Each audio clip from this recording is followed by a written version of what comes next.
All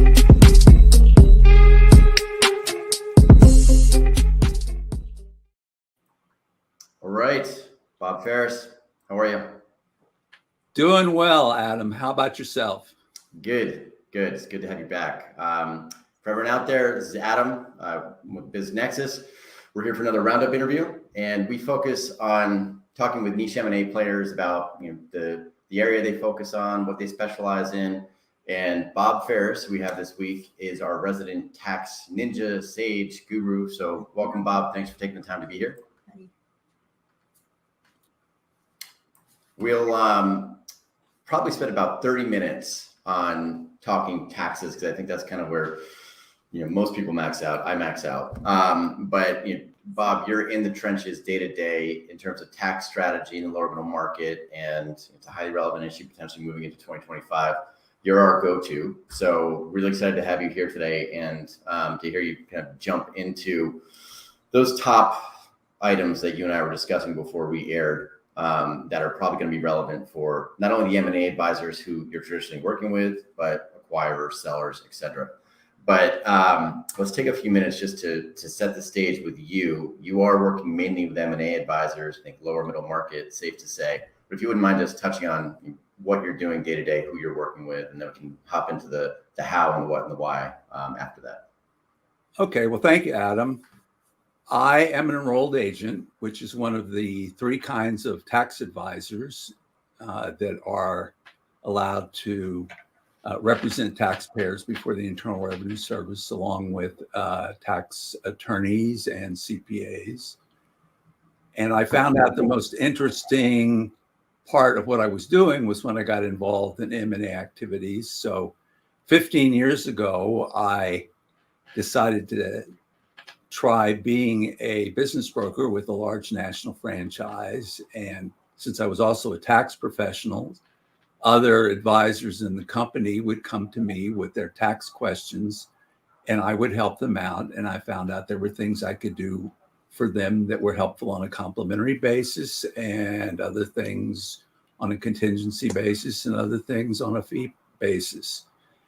And that was actually more interesting for me, and I was more useful in that capacity than actually as a business broker. So I retired from my brokerage and opened this up not only to people in my company, but to all M&A advisors. It's interesting what's happened. I'll give you a little background of why this has become important. 15 years ago, we were talking about the silver tsunami. At that point, we had thought, there are all these baby boomers that are approaching retirement, and they're going to want to sell their businesses. And when that happens, we were worried there were going to be so many businesses flooding the market that the valuations would drop. Can we go to that But card as line? we all know, Can we go to the that silver card line so I tsunami can give them the never codes? materialized. But what we see happening is those very baby boomers continue to grow their businesses, and they begin to become more valuable, moving from Main Street to lower middle market. And what's happening right now is that they're starting to return there. BizBuySell reports that there's a 20% year-over-year increase in transactions involving baby boomers. Yeah. And so while there's no silver tsunami, what we're experiencing right now is the rising silver tide. And that's pushing more and more people into the lower middle market, which is more complicated. Now, add to that tax preparers are getting squeezed by automation, and they need to find ways to increase their revenues. And they're trying to look into various financial services, including M&A transactions, either being the advisor directly or having someone they can refer to. So it used to be the advice was don't get involved in taxes, but just refer your client to their tax advisor for all their tax questions. But if you do that now, you may find out you may be introducing a competitor. Yeah, losing your transaction. Exactly. So if you have M&A advisors starting to experience the rising silver tide, then having a deal team with your own tax advisor on it makes a lot of sense. Yeah, that's really interesting. I like the rising tide analogy. With everything with the Broker Simplification Act, right? And all the people who are kind of getting into this brokerage game now, there's been such an influx of new players, right? Accountants, especially, who want to represent that transaction because of this silver tsunami, rising tide, whatever you want to call it. So that's interesting. So it sounds like you're working with professionals who are just getting involved with transactions for the first time, but then Main Street business brokers who are becoming lower middle market M&A advisors or whatever the hell they're calling themselves. They're working with larger transactions, more complex, and so tax strategy comes into not only the transaction but probably like winning the engagement, having that as part of your deck, right? Absolutely. In fact, there are 3 places that these advisors will typically use a transaction tax specialist. The very first place is differentiating themselves from everybody else. And what they want to do is say, I'm not a lone ranger. Okay, we've got a team of specialists. So you look more like a investment banker than you do a real estate agent. In fact, what I've done is I've created a PowerPoint slide, which I will give to anybody who requests it of me, that's got 10 different transaction tax strategies grouped into whether they're involved with income recognition or income categorization. And you can throw that into a pitch deck. I don't even have any of my information on it, and just say, here's an example that our tax guy put together of all the different things we may be talking about when it comes to taxes. And it helps differentiate the M&A advisor. So the brokers are using that when they're pitching the engagement, and they're going out with a deck, either with your company and your face on it as part of the roster, or just a white label deck where they're adding They just can throw that into their deck, and it either is a hook or it isn't, but it doesn't cost them anything. Got it. So we'll throw that, whether it's the link or just how to get that deck, we'll put that in the show notes wherever you're watching this. That'll be down below. Okay, we can do that. The second area where people are using me is when it comes to valuations. Sometimes the tax returns and the P&Ls just don't line up. Something doesn't make sense. The advisor wants this business, but they want to get it right. They want to understand it, and they need some technical assistance. So I get involved at this stage actually on a contingency basis, because the advisor doesn't have a client. They don't even know if there's any money in it for them, and go through and analyze what's happening there financially and explain it so that we actually get what the cash flows are and we get it correct. The third area is when an LOI is presented. And often when an LOI is presented, the client says, well, what are the after-tax implications of all these terms? And with that, we have a fee-based service, which is called scenario planning. What we do is we figure out, given this set of terms, here are the after-tax consequences. But we found out that's really not as useful as then finding another set of terms which would create a different after-tax situation. And that not only gives the client what they want, it gives the advisor some negotiating ammunition. So you're getting in there. I mean, if it's a open auction or closed auction, I imagine that's a very different scenario for you in terms of workload, but you're getting in there and basically analyzing each of these offers. And that's when you're getting involved in the negotiation and talking about, well, this is what the offer means for, money in hand at the end of the day. But then this is what it could mean if we change these terms. And so you're really heavy on the advising once you're in the negotiation phase. Exactly. Got it. Alongside the M&A advisor. That's alongside the M&A advisor. Now, that is who I am usually working with.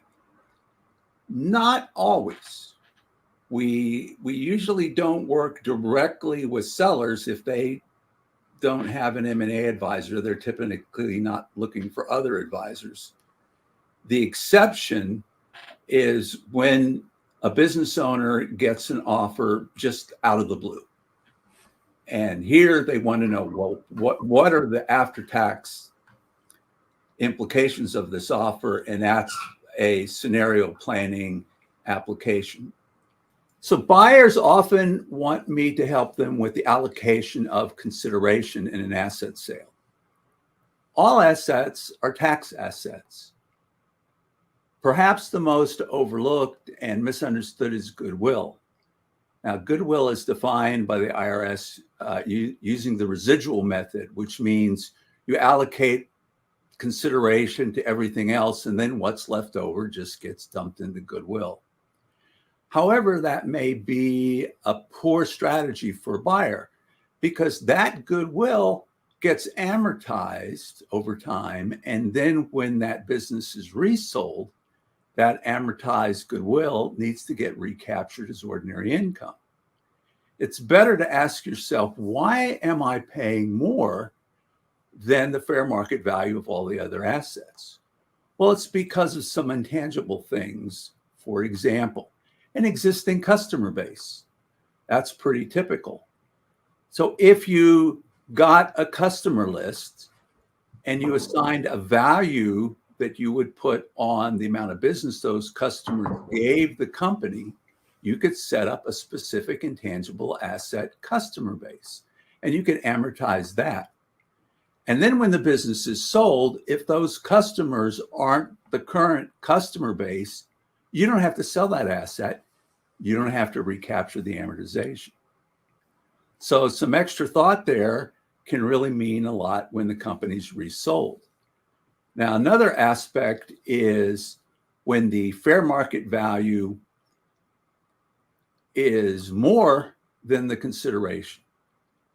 This creates negative goodwill, and negative goodwill can't be booked, so it becomes ordinary income in the year of the sale. So you really have to take care in an asset sale how you put together this allocation of consideration, not just for the seller where you normally think of doing it, but also for the buyer, because there are tax applications for the buyers as well. Right. So that's a good example of how you're helping the M&A advisors, and you'll sit down with the M&A advisor and their client and run through this at the table or on the Zoom. Typically that's how your engagement will work, right? And so then I think it's pretty clear with M&A advisors working with larger deals, this becomes more of an issue. There's more of a need. I think that's kind of why you stepped away from business brokerage and moved into this, just because you saw that work grow as a result of that need, of that trend. What are you seeing now, right? So we're recording this end of the summer, 2024, moving into the fall. For year end, moving into 2024 and the year end, but then into 2025, obviously a lot of uncertainty there depending on which way all this goes. But what are the issues that are really, if you had to pick 3 issues that are popping up over and over that you think are most relevant going forward? Could you speak to that? Well, I'll tell you, there's one issue that is just outstanding that let's see if we can come up with several examples of what's going to happen. And that is that the TCJA, which is the Tax Cut and Jobs Act that Trump passed, will sunset at the end of 2025 if nothing happens. Nobody has to do anything. Congress can just be totally stalled, and it automatically sunsets. So when that happens, there's going to be a lot of miscellaneous tax increases and changes in tax rates. But a big one is the estate and gift tax exemption gets cut in half down to 13 million. And this is going to put the estate planning industry on steroids, because in 2025, you can take the full exemption now, and even when it's cut later on, it's still okay. And what you're going to see is a lot going on there. Now, other things happen if TCJA will sunset. One is the pass-through deduction goes away. So all the business owners with LLCs that are paying their taxes as an S corporation or a partnership may have an extra incentive to sell in 2025 because their taxable income is just going to go up for the loss of that deduction. Depending upon how progressive the new Congress is, they see most of our strategies as loopholes that need to be closed. So things that we use, such as real estate exchanges and trying to take advantage of reduced capital gains rates for individual, they want to take all these things away. And the uncertainty from all these potential changes, even the ones that occur if nothing happens, are causing tax strategists to have unusual conversation. We usually talk about ways to do income deferrals. That's a classic kind of tax strategy. But right now, we're even talking about ways of doing income acceleration, because it may be advantageous to bring income into 2025 rather than have it taxed at higher rates in future years. And the tax strategy is becoming much more complicated and going over multi-years. And so without getting political, I mean, right now we don't have certainty on that, but as we move into November, if there's clarity and it goes in the direction of this all sunsetting, that's going to impact valuations day one, right? Yes, and in fact, that one of the things that concerns people the most is this idea that whatever it is, it's close and nothing happens, and the sunset happens automatically. So this makes it a very real possibility. It's scary because nothing's really getting done anyway. So the idea that nothing would get done is not only a possibility, but could be a probability. All right, so you'll be busy. What else? Any other big issues moving into 2025? Let me tell you how I kind of like to sum this up, if you don't mind, without getting too complicated, because, you know, we get into uncertainties. It's a little unusual, but if TCJA sunsets, my recommendation is get to know some estate planners, because they're going to have to jump through hoops, and they will probably be coming up with some pretty cool strategies, as well as some huge potentials in 2025. If TCJA doesn't sunset, get to know some estate planners. One of the things that's developed over the past 2 years is the resurgence of the installment sale agreements. And what you can do with a advisor who can sell these things is set up, for instance, if you have a service company with a lot of goodwill, the goodwill, instead of going to the seller and getting taxed in the year of the sale, will go to an insurance company. And the insurance company will basically buy an annuity for the seller, and they only pay tax on the installment rule, which means you only pay tax on the income you receive in the year you actually receive it. So this is a idea that went away, that has come back and can be very meaningful.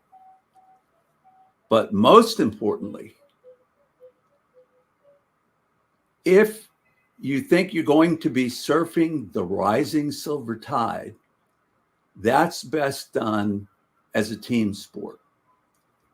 And my best advice for all the advisors is to put together a great team that can be your team and continually promote them. I mean, which is where the lower middle market has gone, right? I mean, that's where even all the franchises have adopted this model. With the larger transactions, you wind up getting forced in that direction. Absolutely. You want to be able to be a team. Yeah.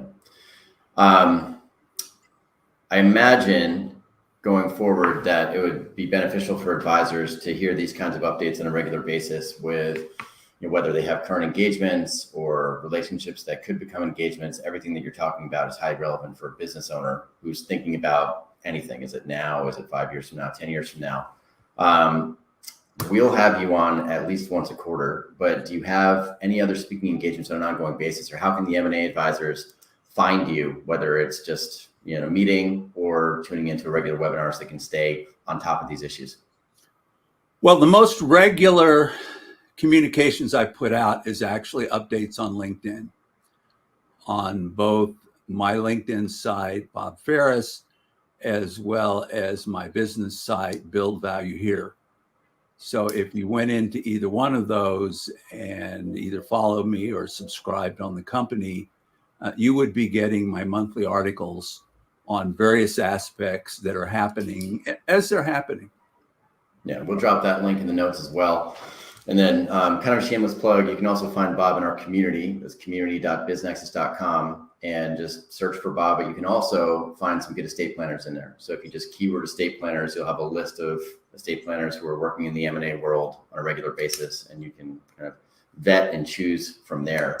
Bob, what's the best contact info for you? We're going to put this down in the show notes, but how would you prefer people reach out? Well, the easiest way is you can send me an email, tax@buildvaluehere.com. Got it. And buildvaluehere.com, that is, we should have said that as we kicked off, but that is your company. That is your new entity going forward in the world of just tax transaction strategy. All right, Bob. Well, this has been really beneficial. Anything else before we close out? Adam, it's been a pleasure. We got to do this more often. Always is. Once a quarter at least on this one. And then if we have a lot of questions, certainly from the M&A advisors, maybe we have a filler.